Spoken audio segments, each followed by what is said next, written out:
Parfait. Étalez-vous, inspecteur. Voilà les pics, monsieur le juge. Ah, il y en a quand même 5. J'aurais préféré que vous les ayez tous, mais enfin, il faut savoir se contenter. À vous de jouer, professeur. À moi? Ah, c'est vrai. Je suis avant le mort, excusez-moi. Voyons, je vais jouer ce petit carreau. C'est bien ce que vous avez annoncé, monsieur le roi. Non, professeur. Pardon, je suis navré. Jouer chez vous, avec vous, et ne pas se souvenir de vos annonces, c'est une indignité. Ça ne fait rien, au point où nous en sommes. Voilà les cœurs, les trèfles, et c'est tout. Quoi, le mort n'a pas de carreau? Hélas non, professeur. La chicane. Permettez-moi donc de couper votre roi d'entrée. Ça m'arrangera bien pour la suite. Messieurs, voilà ce que j'appelle une partie athlétique. Et telle qu'on n'en a pas joué à Villefranche depuis des années. Oh. Avouez qu'avec la bêtise que je viens de faire, elle perd un peu de son intérêt. C'est votre histoire de tout à l'heure qui m'a distrait, monsieur le juge. Ah oui, l'affaire d'Auboin. Vous m'aviez promis des détails. Non, excusez-moi, c'est au mort. Comment? Oui, monsieur le juge, vous avez coupé le mort. Oh, pardon, je suis d'une distraction. Voyons, voulez-vous pousser l'as d'atout, inspecteur? Voilà, monsieur le juge. Merci. C'est une affaire assez banale, professeur. Dimanche, c'est-à-dire avant-hier, il y avait procession au village de Cordès. Dans la chapelle du château se trouve en effet une statue ancienne que l'on part d'une couronne d'or enrichie de diamants le jour de la fête patronale. Oh, vous me donnez aussi votre roi de pique, professeur. Il était sec, malheureusement pour moi. À qui appartient la couronne? À la paroisse de Cordès? Non, au baron Le Boutre, le châtelain du pays. Le lendemain de la procession, c'est-à-dire hier, le baron allait reprendre la couronne pour la mettre en lieu sûr. Comme il venait d'ouvrir la porte de la chapelle, un homme masqué s'est précipité sur lui et l'a frappé avec une matraque. Pardon, c'est encore au mort, monsieur le juge. Vous venez de jouer l'as d'atout. C'est juste. Excusez-moi. Voulez-vous pousser la dame, inspecteur? Mais bien sûr, monsieur le juge, voilà. La couronne a disparu. L'inspecteur Tanguy, appelé sur les lieux, a arrêté le voleur dans l'heure qui a suivi. Félicitations, inspecteur. Je n'ai pas eu grand mérite. Le baron Le Boutre avait précisé que son agresseur était vêtu d'un short et d'une chemisette à carreaux. À tout hasard, j'ai fait surveiller la gare de Cordès, et cet imbécile de Dauboin est venu prendre son train, à 6h moins le quart, comme un collégien. Il n'y a eu qu'à lui passer les menottes. Et vous êtes certain que c'est ce garçon qui a fait le coup? Je vous dis qu'il correspond exactement au signalement donné par le baron. Il avait la couronne sur lui? Mais non. C'est le plus embêtant de l'histoire.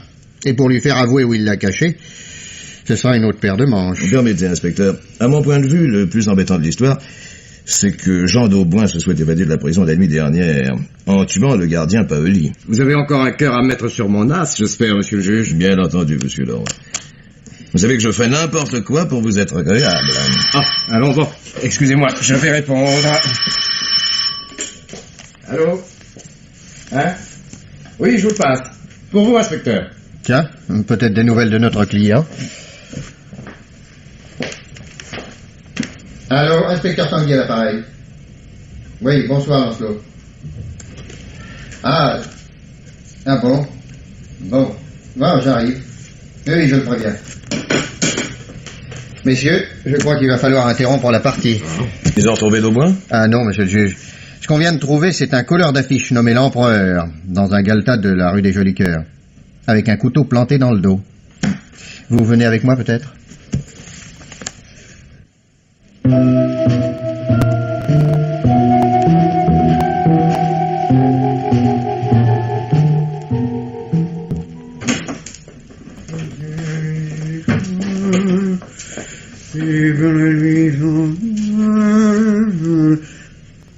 Par exemple. Excusez ma surprise, monsieur, mais je découvre rarement des inconnus dans mon appartement quand je rentre chez moi vers minuit. J'ai cru qu'il n'y avait personne. Je voulais seulement me passer un peu d'eau sur la figure avant de repartir. Pardon, jeune homme, puis-je vous demander qui vous êtes? Non. Inutile de me le dire, je le sais. Vous portez une chemisette à carreaux et un short, comme le voleur de Cordès, l'évadé de la prison de Villefranche, et le meurtrier du gardien Paoli. Non, monsieur, Ne vous affolez pas, d'Auboin. Gardez votre sang-froid. Asseyez-vous, non. Non, je vais repartir. Asseyez-vous. Ah. Vous n'avez pas peur de moi? Hein? Oh non, ça pas du tout, non. J'ai jamais eu très peur des collégiens, vous savez. Au reste, je ne vois aucun pistolet à votre poing, ce qui m'étonne d'ailleurs car on m'a raconté que vous en aviez un. Qui ont? Mon ami Monsieur Rapin, le juge d'instruction, avec qui je viens de faire mon bridge comme chaque mardi. Voulez-vous dîner? Non, je n'ai pas faim. D'accord. Voilà. Voilà du pain, voilà du saucisson, de la confiture d'orange, du fromage et une bouteille de vin. Mais je vous dis que je n'ai pas faim. Ah, fichez-moi la paix, hein? Je suis pas allé vous chercher, moi, c'est vous qui êtes venu. Puisque vous êtes chez moi, la moindre des choses, c'est que vous mangiez ce que je vous donne. Vous avez peut-être peur que je vous empoisonne, espèce d'assassin. Je ne suis pas un assassin. Vraiment? Moi, j'ai passé la journée dans le grenier de cette maison. Je suis descendu dans la soirée. Alors, j'ai remarqué votre carte sur la porte. J'avais lu votre nom sur un journal une fois. Alors, j'espérais que vous pourriez m'aider. Mettez-vous à table. Non, je veux bien croire que vous n'êtes pas un assassin, mais vous n'allez pas me raconter que vous manquez d'appétit. Bon, allez, mangez. Et causons. Avez-vous, oui ou non, volé au baron Leboutre une couronne estimée à 18 millions? Mais c'est faux! Je me baignais dans la rivière vers le pont de chemin de fer de Cordès. Quand je suis sorti, j'ai constaté qu'on m'avait volé ma chemise et mon pantalon. Mais à la place, j'ai trouvé cette chemisette et ce short. J'étais bien obligé de les prendre. Vous l'avez dit à la police? Ils m'ont rayonné. J'étais seul, sans témoin. Bref, le coupable idéal. C'est le hasard qui vous a amené à Cordès? Non. Non, je me marie vendredi. J'ai connu ma fiancée à Cordès pendant les dernières vacances. Alors, elle vit là-bas chez ses deux sœurs qui ignorent tout de nos projets. Diable! Elle vit séquestrée et vous aviez comploté un enlèvement par voie fluviale? Non, elle habite au bord de la rivière. C'est en me baignant que je l'ai rencontrée pour la première fois. Charmant, charmant. Idyllique à souhait. Mais hier, vous ne l'avez pas vue. Il y a eu une averse. J'ai pensé qu'elle rentrerait chez elle. Alors, je suis sorti de l'eau et j'ai constaté qu'on m'avait volé mes vêtements. On m'avait juste laissé mes chaussures et mon portefeuille. Un voleur honnête, en somme. Et il n'avait sans doute besoin ni de mes papiers, ni des quelques milliers de francs que je vais apporter. Et vous n'avez signalé la substitution à personne? Il fallait que je reprenne mon train, l'averse m'avait retardé. J'ai donc enfilé ses vêtements et j'ai couru jusqu'à la gare. Malheureusement, j'ai été attendu. Et ensuite? Ensuite, on m'a emmené à Villefranche, on m'a traîné au commissariat, puis on m'a jeté en prison. C'est surtout ce qui s'est passé à la prison qui m'intéresse. On vous a enfermé dans une cellule? On m'y a jeté, après m'avoir vidé les poches. Inutile de vous dire que je n'ai pas fermé l'œil de la nuit. Au petit matin, quelqu'un a ouvert la porte de ma cellule. On m'a raconté qu'il y avait une erreur, que j'allais être libéré. Un gardien? Oui. Et il avait un trousseau de clés à la main. Il m'a recommandé de ne pas faire de bruit. Et je l'ai suivi sans réfléchir une seconde, tellement j'avais hâte de sortir de ma cellule. Oui. Ensuite? Et ensuite, il m'a dit qu'il fallait descendre à la cave. Alors j'ai pensé que quelqu'un essayait de me faire évader. Le gardien est passé devant moi et s'est engagé dans les escaliers. Toutes les lumières étaient éteintes. Et tout à coup, j'ai eu la sensation qu'il y avait aussi quelqu'un derrière moi dans l'escalier. J'ai compris. Quoi? J'ai compris qu'on m'attirait dans un guet-apens. Qu'on voulait simuler mon évasion et m'abattre purement et simplement. Enfin, mon guide a élevé la voix. Il m'a ordonné de passer devant lui, et j'ai su, à cette minute même, que si j'obéissais, j'étais un homme mort. Alors j'ai deviné un rectangle de clarté devant moi, un soupirail dans la cave, le piège, l'appât. Et vous avez mordu? Non. Non, je me suis jeté à terre et j'ai roulé comme un sac de son derrière un tas de barriques vides. L'instinct de conservation. Bien m'en a pris car il y a eu aussitôt 2 détonations énormes, 2 coups de tonnerre. Si je m'étais précipité vers le soupirail, je ne serais pas chez vous ce soir, professeur. Non, ne me demandez pas ce qui s'est passé ensuite. J'ai entendu des jurons, puis un bruit de course, puis plus rien. Au bout d'un moment, je suis sorti de derrière mes tonneaux. Et cette fois, vous vous êtes laissé tenter par le soupirail? Il faisait presque jour quand je me suis trouvé dans la rue. Il n'y avait personne. J'ai remarqué un pan de mur couvert d'affiches de cinéma juste en face de la prison. Les affiches étaient encore toutes humides. On venait de les coller. Je me suis même dit que c'était de l'humour noir de coller des affiches de cinéma devant une prison. C'est probablement pour forcer les passants à détourner la vue. Alors j'ai couru pendant quelque temps. Ensuite, craignant de rencontrer quelqu'un, je me suis jeté sous le porche d'une maison Et j'ai grimpé l'escalier jusqu'au grenier où j'ai passé la journée entière. Mais à présent, me voilà. Oui. Eh bien, je ne vous cacherai pas mon sentiment, jeune homme. Tout cela paraît invraisemblable. Je dis pas rien. Seriez-vous capable de reconnaître l'homme qui vous a servi de guide au cours de ce simulacre d'évasion? J'ai seulement entendu sa voix. C'était un homme du Midi. Peut-être un Corse. Le gardien Paoli a été abattu dans la rue au petit matin, monsieur Dauboin. Comment? La version officielle est que vous avez tenté de vous évader, que Paoli vous a rattrapé dans la rue et que vous l'avez tué. Mais c'est impossible, je n'avais pas d'arme. Un complice a pu vous en procurer une, ou tirer lui-même sur le gardien. Comprenez-vous la situation? Hier, vous étiez accusé de vol avec agression. Aujourd'hui, vous avez à répondre d'un meurtre. Mais je suis innocent de l'un et de l'autre. En attendant, je plains votre avocat.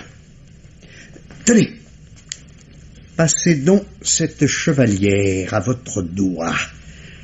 Surtout, n'allez pas la perdre. Qu'est-ce que ça signifie, professeur? C'est une idée à moi. Mais enfin, taisez-vous. Vous me confiez votre destin parfait, alors je prends la direction des opérations. Ne bougez pas. Ceci est un revolver et il est chargé. Mais vous êtes fou. Allô? Le professeur pique à l'appareil. L'inspecteur Tanguy est rentré? Pas encore. Bon. Voulez-vous lui faire porter un message, s'il vous plaît? Jean Dauboin, le meurtrier de Paoli, est chez moi. Tanguy peut venir le cueillir, je le tiens en respect. Non, c'est pas une blague, non, vous avez ma parole. Bonsoir. Oh, salaud. Non, n'espérez pas me vexer, jeune homme, non. Un croulant comme moi, on a entendu d'autres.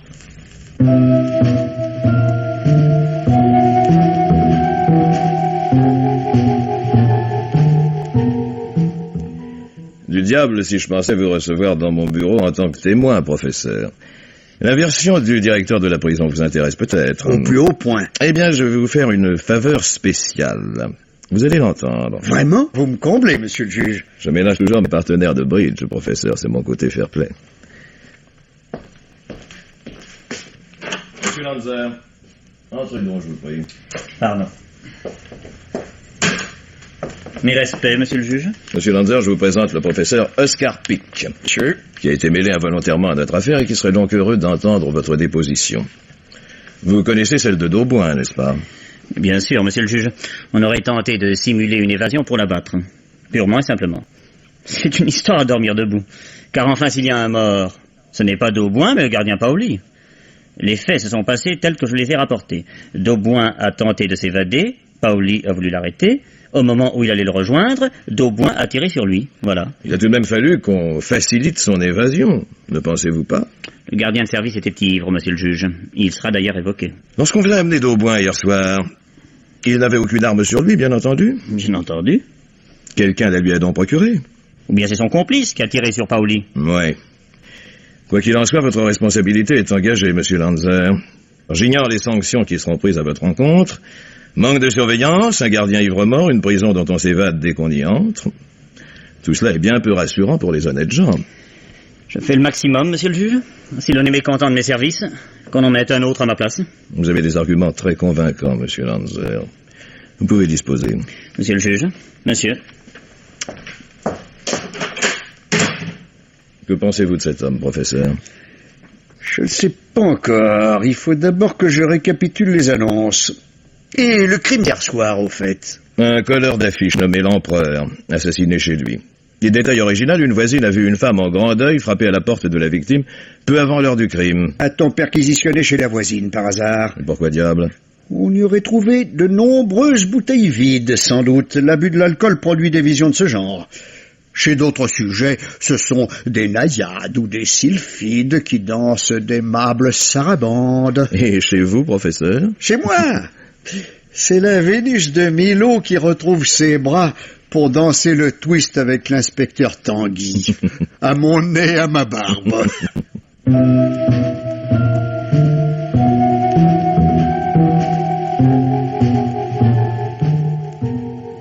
Et pour monsieur, qu'est-ce que ce sera?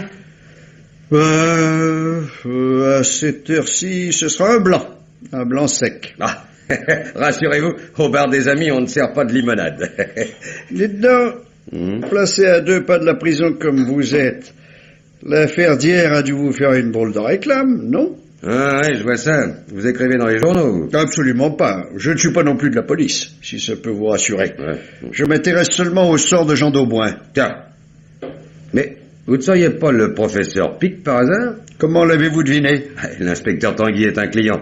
C'est lui qui m'a raconté comment vous avez trouvé d'Auboin chez vous la nuit dernière. Bah dites donc, ça a dû vous faire un coup. Comme vous dites. Dites-moi, c'est bien ici qu'est venu échouer le gardien Paoli après la fusillade d'hier matin, n'est-ce pas? Quoi, bah vous avez bien lu les journaux. Ben, j'aimerais que vous me racontiez l'affaire. Je serai discret, parole d'honneur. Oh. Non, je ne dirai rien à votre ami l'inspecteur Tanguy. Oui, ah non, bah, j'ai parlé d'un client, pas d'un ami, hein. Vous saisissez? Bon, là, je saisis, je serai doublement discret. Vous prenez un verre avec moi? Bon, bah volontiers, oui. Ça sera le premier de la journée. Pour l'histoire d'hier matin, je peux vous dire que j'avais déjà ouvert mes volets quand j'ai entendu la pétarade. Et 1 minute après, voilà qu'on m'amène Paoli. Qui vous l'a amené? Bah, un type qui vient prendre un verre ici de temps en temps. Et il me dit comme ça, il a pris un pruneau, boucle là, salut. Et puis il met les voiles. Pendant ce temps-là, Paoli râlait. J'ai compris qu'il disait la vérité le 7e jour. Ça, enfin, quelque chose comme ça. 7e jour? C'est mardi prochain? Hein? Bah oui, peut-être, je sais pas. Après ça, Lenzer est arrivé.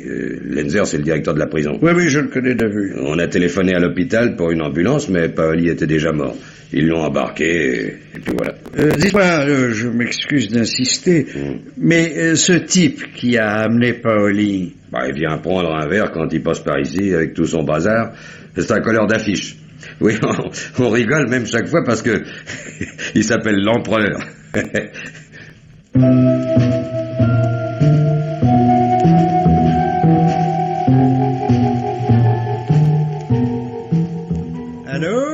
Allô, oui, c'est moi, oui. Bonjour, monsieur le juge. Ben, vous voyez, je suis chez moi tout tranquillement. Je travaille à mon manuel, je mets de l'ordre dans mes notes. Ah, tiens, mais je serais curieux d'assister à la confrontation. Oui, je voudrais bien voir la tête du baron Leboutre devant son sauvage agresseur. Ah oui, d'Auboin est un sauvage comme tous les agresseurs. Je ne bouge pas de chez moi, téléphonez-moi, j'accours aussitôt. Dites-moi, et l'enquête de l'inspecteur Tanguy? Toujours l'impasse? Il devrait changer de méthode. Le bridge évolue très vite en ce moment, vous savez.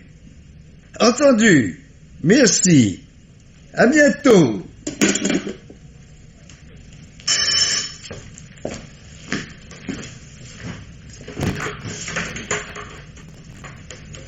Mademoiselle? Monsieur, vous êtes le professeur Pic? En effet. Je suis Marie Ovat, la fiancée de Jean d'Auboin. Tiens, par exemple. Mais entrez donc, je vous en prie. Merci, monsieur. Asseyez-vous. Voyons, en quoi puis-je vous être utile, mademoiselle? Voilà, je viens d'aller voir Jean à la prison. Et il m'a dit... Qu'il comprenait enfin que je l'avais livré à la police pour qu'il ne subisse pas le même sort que Paoli l'empereur. Oh, non, ce n'est pas ce qu'il m'a dit exactement. Mais il pense en effet que vous ne l'abandonnez pas. C'est lui qui m'a conseillé de venir chez vous. Nous devons toujours nous marier vendredi et je me suis sauvée de chez mes sœurs. C'est du joli, ça. Permettez-moi de vous dire cependant que vous seriez 1000 fois mieux à Cordès qu'à Villefranche. Ça, jamais je ne retournerai à Cordès. Je ferai n'importe quoi, mais jamais je ne reprendrai cette vie affreuse. Du calme, du calme. En attendant, avez-vous les moyens de vivre sans le secours de votre famille? J'ai de quoi loger quelques jours à l'hôtel, en attendant la libération de Jean. Vous êtes optimiste, je vous félicite. Est-ce que vous vous occupez toujours de Jean, monsieur le professeur? Ou bien est-ce que vous l'abandonnez? Parlons net. Oui, mademoiselle. Je mène une enquête personnelle sur les différents crimes dont on accuse votre fiancé. Voulez-vous m'aider? Oh, mais monsieur le professeur, je ne désire rien d'autre. Eh bien, écoutez-moi, voilà ce que je vous propose. Je tiens à connaître les faits et gestes de la veuve du gardien Paoli. Oui. Il y a un petit hôtel juste en face de chez elle. Vous allez vous y installer. Et vous me tiendrez au courant de tous ses déplacements. Suivez-la discrètement. Oui. Ne venez pas ici, hein, téléphonez-moi. Bon. N'oubliez pas qu'il s'agit d'une mission dangereuse. Il y a déjà 2 morts dans cette affaire, et l'assassin court toujours. Oh, mais je n'ai pas peur. Moi non plus, non, mais la question n'est pas là. Voici l'adresse de Madame Paoli. Vous avez sur elle un avantage, c'est qu'elle ne vous connaît pas. Tirez-en parti avec prudence et perspicacité.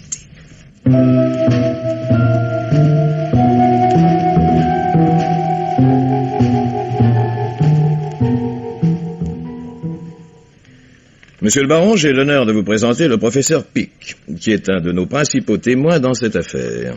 Ravi de vous connaître, professeur. Moi de même, monsieur le baron. Monsieur le baron, vous avez donné un signalement assez précis de votre agresseur lundi dernier. Comme vous veniez d'ouvrir la porte de la chapelle pour reprendre la couronne qui ornait le fond de la statue depuis la veille, comme chaque année, un homme s'est jeté sur vous et vous a frappé. Et voulez-vous nous rappeler comment il vous est apparu? Je n'ai pas distingué ses traits. Il portait un foulard sur le visage, mais j'ai très bien noté ses vêtements. C'était un garçon jeune et brun, bien découplé, vêtu d'un short et d'une chemise à carreaux. Bien. Beaucoup de gens connaissaient l'existence et la valeur de la couronne. Mais tout le monde accordait, monsieur le juge. Et tout le monde connaissait la coutume qui voulait que la couronne orne la statue de la chapelle le jour de la fête patronale.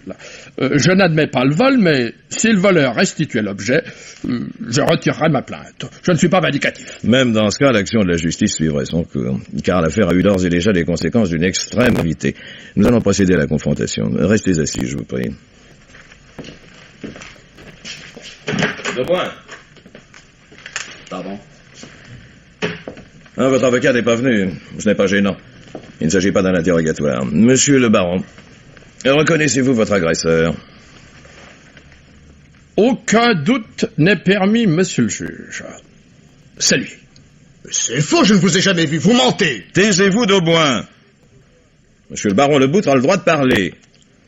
Je n'ai pas besoin d'insister sur la gravité de votre déclaration, monsieur le baron. Je ne me trompe pas. Je ne me trompe pas.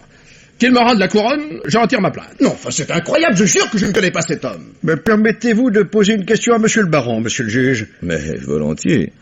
Dauboin, levez la main droite. Bien. Monsieur le baron, l'individu qui vous a frappé, portait-il une chevalière à la main droite, comme l'inculpé? Une chevalière? Oui. Oui. C'est tout ce que j'avais à vous demander. Je m'excuse. Très bien. Retirez-vous, Dauboin. Enfin, monsieur le juge. Retirez-vous.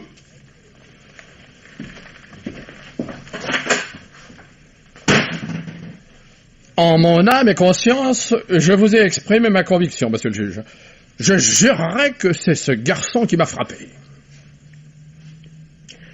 Ce n'est plus une certitude absolue. Mais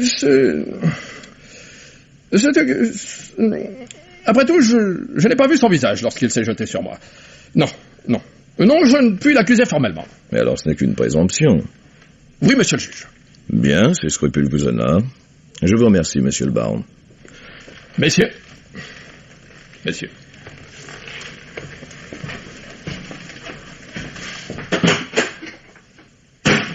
En voilà un Olibrius. On arrête un homme sur son témoignage et voilà qu'il revient quasiment sur ses premières déclarations. Mais à quoi rimait la question que vous lui avez posée, professeur? Je pense que cet homme est de bonne foi, monsieur le juge. En d'autres termes? Dauboin n'a jamais porté de chevalière. C'est moi qui lui ai prêté la mienne l'autre soir. Ainsi, le baron n'est sûr de rien, et il a fini par s'en persuader. Professeur, si je n'étais pas votre ami... Bon. Quels sont vos projets à présent? J'irai sans doute faire un tour jusqu'à Cordès demain matin. Il paraît que c'est un charmant pays.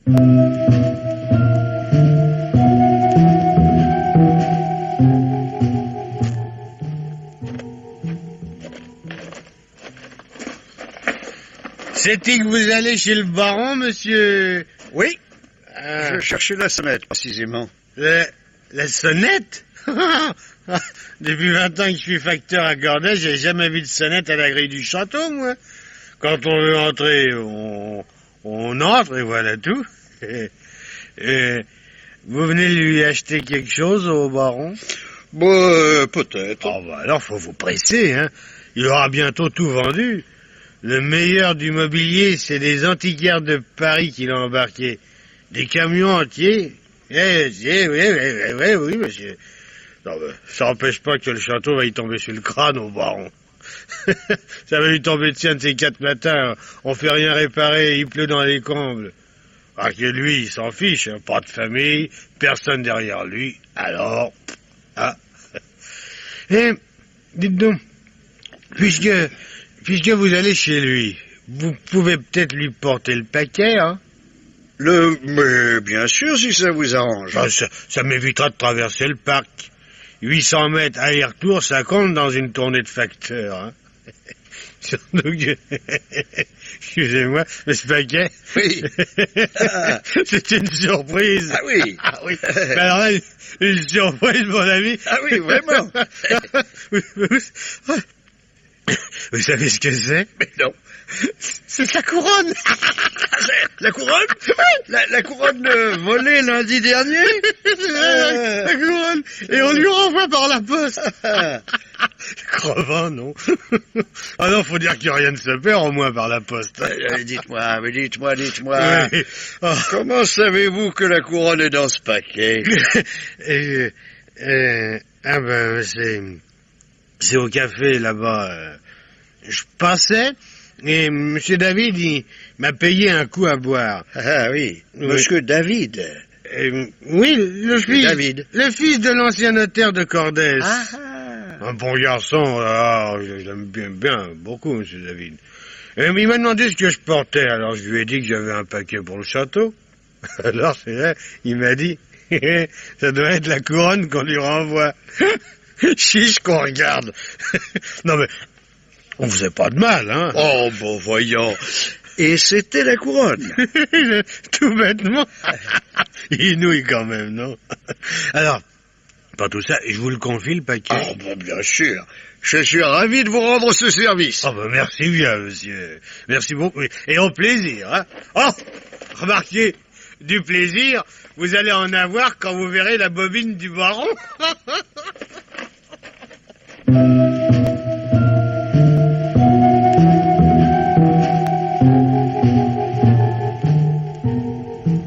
Nous nous sommes rencontrés hier, monsieur le baron, dans le cabinet de monsieur Rapin, le juge d'instruction. Je suis le professeur Pic. Oh, excusez-moi, je ne vous reconnaissais pas. J'ai rencontré le facteur à la grille de votre parc. Il m'a confié ce paquet pour vous. Il paraît qu'il contient la couronne. Comment? La couronne? Oh! Bonté divine! Ah si, c'est bien elle, le facteur ne mentait pas. Mais... Un magnifique objet en vérité. Mais que vous a dit le facteur exactement? Il m'a avoué qu'il avait pris un verre au café du pays et que quelqu'un l'avait engagé à ouvrir le paquet. Quelqu'un? L'a-t-il nommé? Un monsieur David, paraît-il. Mais remettez-vous, je vous en prie. Lisez ce papier, monsieur. Lisez. Il se trouvait dans le paquet. Tu peux la garder, c'est du toc. Qu'est-ce que ça signifie? On vous renvoie une copie? Oui. Non.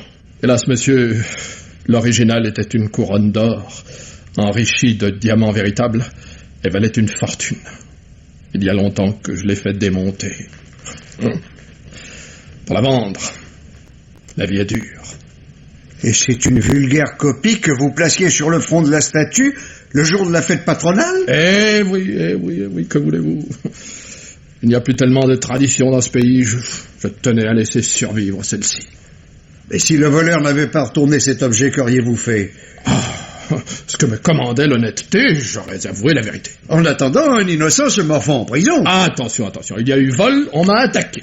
Celui qui a commis cet acte est un criminel, quelle que soit la valeur de la couronne. Êtes-vous certain qu'il s'agisse de Jean d'Auboin?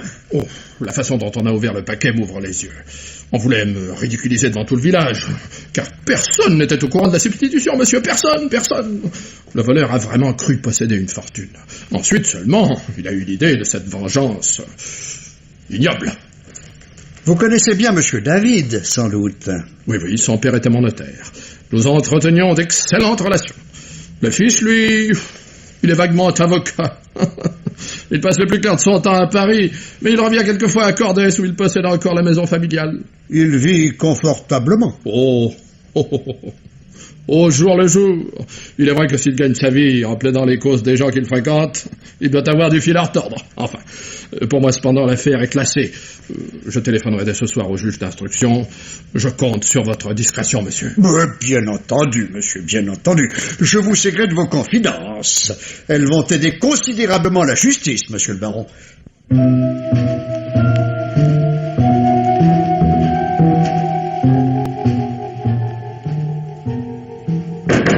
Bienvenue au bar des amis, professeur. Bonjour. Je peux vous offrir l'apéritif? Est-ce bien l'heure? Ah bah voyons, 6 heures du soir.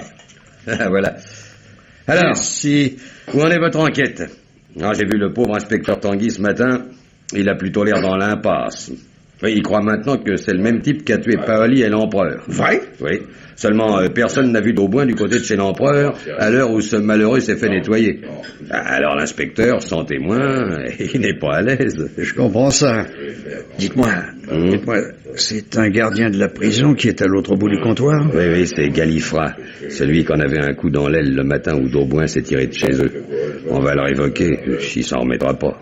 Je peux lui dire un mot? Oh bah oui, allez-y. Il est déprimé, mais pas méchant. Bon, j'y vais. Monsieur Galifra? Oui, c'est pour. Je suis le professeur Pic, un ami de monsieur Rapin. J'ai appris votre mésaventure. 20 ans de service, monsieur, 20 ans. Et voilà. C'est la misère pour moi, pour ma femme et pour mes enfants. Pour tout le monde. Personne m'a défendu. Même pas le directeur de la prison? Lanzer? C'est lui qui me fait fiche dehors. Il lui fallait quelqu'un pour écoper à sa place, et c'est moi qui ramasse. Lui, il passera au travers. Oh, vous faites pas de mauvais chant pour lui. Que vous est-il arrivé exactement la nuit en question? Ben, j'ai eu un malaise. Oui. Oh, ça a l'air idiot pour un homme qui fait mon métier depuis 20 ans, mais cette nuit-là, j'ai eu un malaise. J'ai bu un verre ou deux, pas plus que d'habitude, parole d'honneur, ça. Et crac, je suis retrouvé KO. On m'a jeté une saleté dans mon pinard, voilà mon opinion. Je l'ai dit à Lanzer, mais va te faire voir. Et dites-moi, Paoli, comment était-il? C'est malheureux pour lui qu'il soit fait descendre, mais c'était quand même une tête de l'art. Un exemple, tenez. Le jour où on a amené d'Auboin, j'ai renversé l'encrier du greffe et ça fait une tache sur le registre.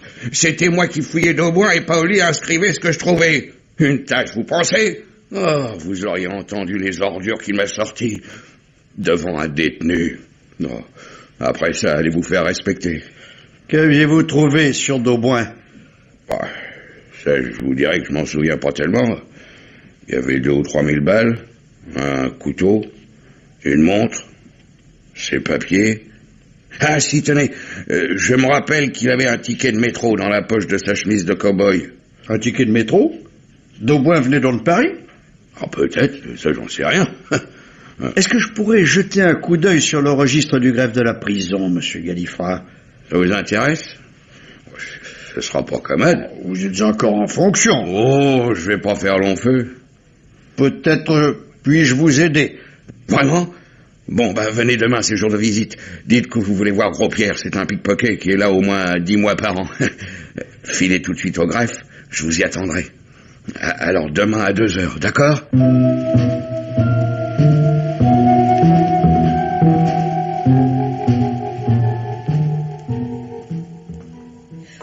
Professeur! Hein? Ah, c'est vous, mademoiselle? Oh, il y a une demi-heure que je vous attends sur votre palier. Je vous avais dit de téléphoner et de ne revenir sous aucun prétexte. Ah oui, mais je vous ai téléphoné, vous n'étiez pas chez vous. Oui, c'est vrai, je me suis absenté dès ce matin. Attendez, venez. Entrez. Laissons voir.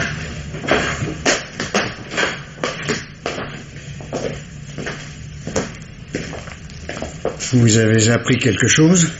J'ai fait ce que vous m'aviez ordonné.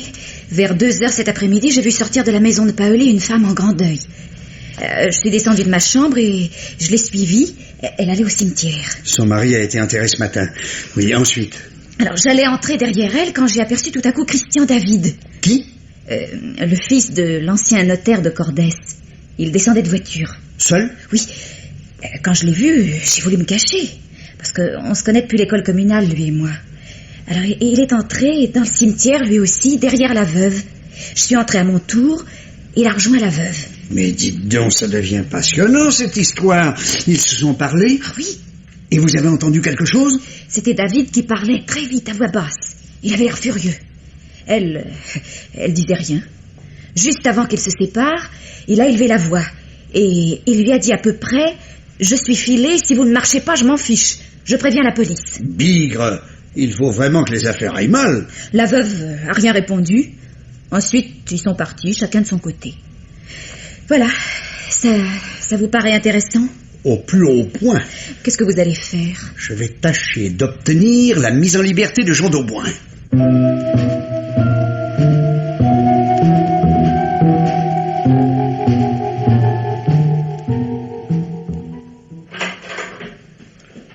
Bonjour, monsieur Galifra. Je suis à l'heure. Venez vite. Lanzer est à l'autre bout de la prison, mais il peut revenir d'un moment à l'autre. J'ai ouvert le registre à la page de Dauboin. Voyons. Tiens, on n'a pas porté le ticket de métro dont vous m'aviez parlé sur cet inventaire.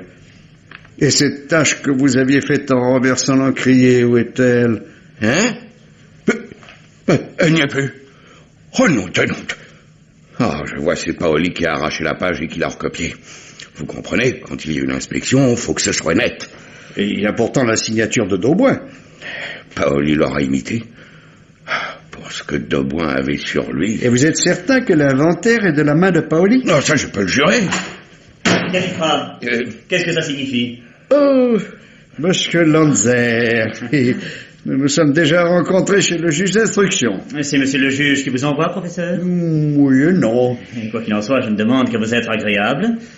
Puis-je voir les objets saisis sur Jean d'Auboin? Ah, et ceci n'est pas très régulier, mais après tout... Galifra, ouvrez l'armoire. Tout de suite, monsieur le directeur. Voilà les affaires de Dauboin. Son portefeuille, sa montre, son couteau...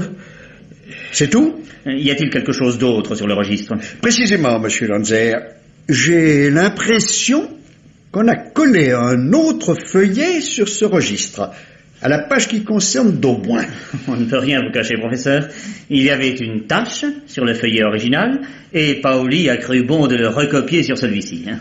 Paoli a-t-il jeté la page qu'il avait arrachée du registre? Je n'en sais fichtre rien, quelle importance. Supposez qu'il ait commis un oubli en recopiant cette page. Ce serait bien surprenant. Quel genre d'oubli? Mais je ne sais pas, un ticket de métro, par exemple. Et dans ce cas, le ticket se trouverait avec les autres objets appartenant à Dauboin. Paoli aurait pu le soustraire au paquet. Supposez que l'on ait trouvé sur Dauboin une pièce quelconque prouvant son innocence et démasquant le vrai coupable. Supposez que Paoli ait inscrit la pièce sur le registre et qu'ensuite on ait fait pression sur lui. Cette page constituait une arme redoutable. Si vos suppositions sont exactes, ce dont vous me permettrez de douter, Paoli a dû détruire la page en question. Alors pourquoi aurait-on assassiné le colleur d'affiches, le nommé l'empereur, moins de 24 heures après Paoli? Monsieur Lanzer, si cette page existe, je la découvrirai.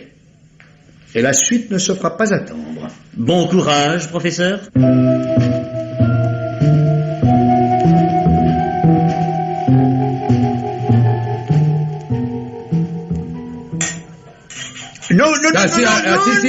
Non, cette fois-ci c'est ma tournée. Non, j'y tiens. Bon, mais alors la prochaine est pour moi, hein, professeur? Alors, quoi de neuf? On va libérer Jean d'Auboin. Non. Quand ça? D'une minute à l'autre. Comme vous me voyez, je l'attends. Alors il est innocent? Il paraît. Oh, ça c'est une nouvelle. Pauvre inspecteur Tanguy. Il avait raison d'avoir des craintes. Vous voyez, lui, il se doutait bien que le petit avait rien fait. Pardon, monsieur. Professeur Pic. Oui? Je suis Christian David, de Cordes. Enchanté, monsieur. Vous traquerez bien avec nous. Volontiers. Vous avez vu Marie Hovat, la fiancée de Dauboin? Cher monsieur, l'affaire est close. Le juge vient de remettre Jean d'Auboin en liberté. Ah, oui, très bien. Alors, tout est pour le mieux dans le meilleur des mondes. Je suis moi-même convoqué chez monsieur Rapin pour demain. Je ne vois pas en quoi je puis aider la justice. Monsieur Rapin est persuadé que c'est vous qui avez volé la couronne. Quoi? Je partage d'ailleurs son opinion. Les arguments du baron Leboutre m'ont convaincu. Le baron, il est furieux qu'on l'ait ridiculisé. Il accusera n'importe qui. Supposez qu'on parvienne à établir que les vêtements portés par Dauboin au moment de son arrestation vous appartiennent. C'est absurde. D'ailleurs, l'affaire du vol est enterrée. Comme Paoli l'empereur, oui. À propos, vous êtes allé au cimetière hier après-midi. C'est MarieOvat qui vous a renseigné. Elle pensait sans doute que je ne l'avais pas vu. Vous avez rencontré une femme au cimetière, n'est-ce pas? J'ai été accosté par une espèce de folle que j'ai dû menacer pour m'en débarrasser. Vous ne connaissez pas la veuve Paoli, par hasard? Pas du tout. Dommage, elle doit savoir des tas de choses intéressantes. Ah, mais voici notre héros! Bonsoir, professeur. Jean d'Aubois, je vous présente Monsieur David de Cordès. C'est un avocat. Ah, ravi de vous connaître, monsieur, mais à présent, heureusement... J'aurais pourtant été enchanté de vous offrir mes services, monsieur Dauboin. Professeur, il faut que je vous quitte. Mais au revoir, nous nous reverrons peut-être, monsieur David. Peut-être. Bonsoir, messieurs. Bonsoir. Drôle d'oiseau. Ah, par bonheur, voilà quelqu'un de sympathique, cher ami, et qui vient pour vous, je crois. Marie. Oh, Jean. Oh, Jean chéri. Oui. Non, pardon, je regrette de vous imposer ma présence, mais cette affaire n'est pas encore terminée. Vous courez dans certains risques et je dois veiller sur vous. Oh, professeur. Oh, vous êtes un homme merveilleux. Ah, alors je suis obligé de vous inviter à dîner. Ne protestez pas. Ensuite, nous accompagnerons mademoiselle à son hôtel et nous rentrerons tranquillement au coucher.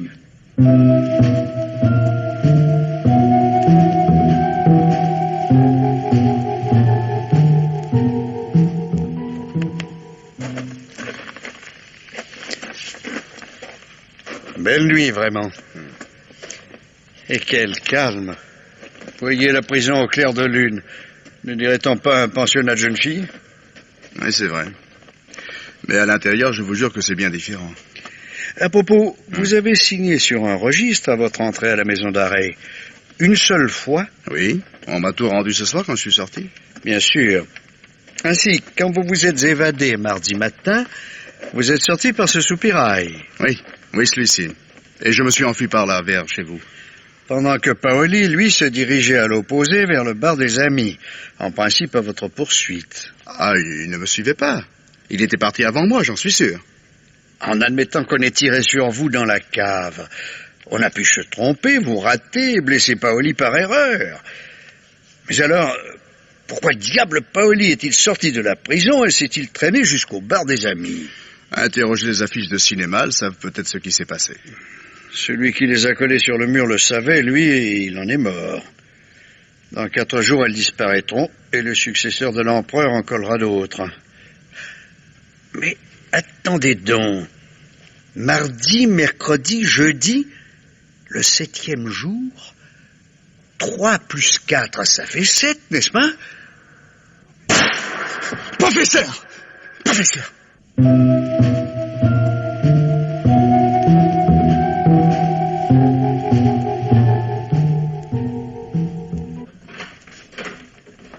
Monsieur le juge? Professeur, comment vous portez-vous?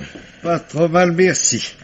Je me promènerai avec un bras en l'écharpe pendant 1 semaine, voilà tout. Ah, vous avez eu de la chance que l'inspecteur Tanguy se soit trouvé à proximité. Hein? L'inspecteur est mon ange gardien. Oh, mettons que je sois curieux. N'allez pas me le reprocher, professeur. Pas cette nuit. Non, inspecteur, non, je vous dois une fière chandelle, car j'avais beau faire le mort, mon agresseur se serait fait sûrement un plaisir de me gratifier d'une seconde balle si vous n'étiez pas accouru. Mais, ma parole, vous avez passé les menottes à Jean d'Aubois? Voyez plutôt ce qu'on a trouvé sur lui, professeur. Non, je vous dis qu'on l'a glissé dans ma poche. Alors, vous fatiguez pas, mon vieux. Hein? Inspecteur, faites-moi le plaisir de lui retirer ses menottes. Hein? J'ai vu l'homme qui a tiré sur moi. Ce n'était pas d'Aubois. Mais... Quant à ce revolver, il est à moi. Professeur, vous exagérez. Un moment, monsieur le juge. Permettez-moi d'utiliser votre téléphone. Pardon. Et de composer mon propre numéro. Enfin, à quoi rime cette comédie, je vous prie? Bon. Messieurs, on a décroché quand j'ai appelé. Donc, il y a quelqu'un chez moi. À tout hasard, monsieur le juge, faites donc arrêter le nommé David. Je ne serais pas étonné que nous le trouvions au bar des Amis à cette heure-ci. Ensuite, je vous demanderai de m'accompagner sur la place de la prison. J'ai quelque chose de surprenant à vous montrer.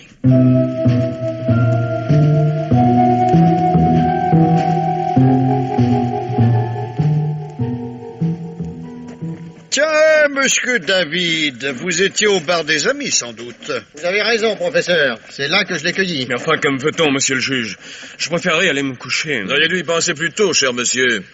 Messieurs, regardez bien ces affiches de cinéma. Le 7e jour, changement de programme. Jean d'Auboin, décollez ces affiches avec précaution.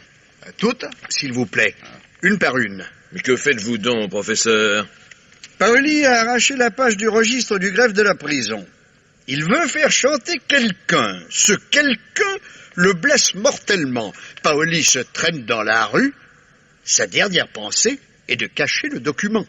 Or, le colleur d'affiche est devant lui. Il achève sa tâche.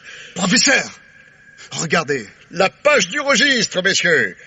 Quand Paoli la lui a confiée, l'empereur a placardé une affiche par-dessus, tout simplement. Il fallait qu'il soit pressé. Ah, un 3e larron arrivé sur les lieux, animé des pires intentions, monsieur le juge. Voulez-vous me prêter votre torche électrique, monsieur l'inspecteur? Ah, je vous en prie. Merci. Voilà, je lis sur la page un ticket de métro, un billet de la loterie nationale. Ni l'un ni l'autre ne figure sur la page corrigée. Comprenez-vous pourquoi? Est-ce que je pourrais rentrer chez moi, monsieur le juge? Je crains de prendre froid. Monsieur David, vous avez oublié le ticket et le billet de loterie dans la poche d'une chemise à carreaux que vous avez abandonnée sur le sable de la plage de Cordès. Comment?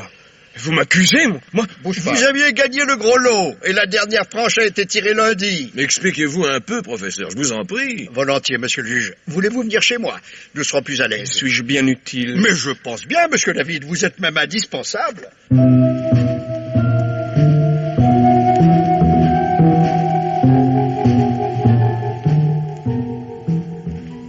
Attention. Il doit se trouver dans le salon près du téléphone. Je vais ouvrir doucement la porte et vous demander de foncer jusqu'au salon, inspecteur. D'accord. Méfiez-vous, il risque de tirer le premier. Ah, on verra. Ce sont des méthodes un peu singulières, professeur. Les méthodes d'1h du matin, monsieur le juge. On y va, inspecteur? On y va.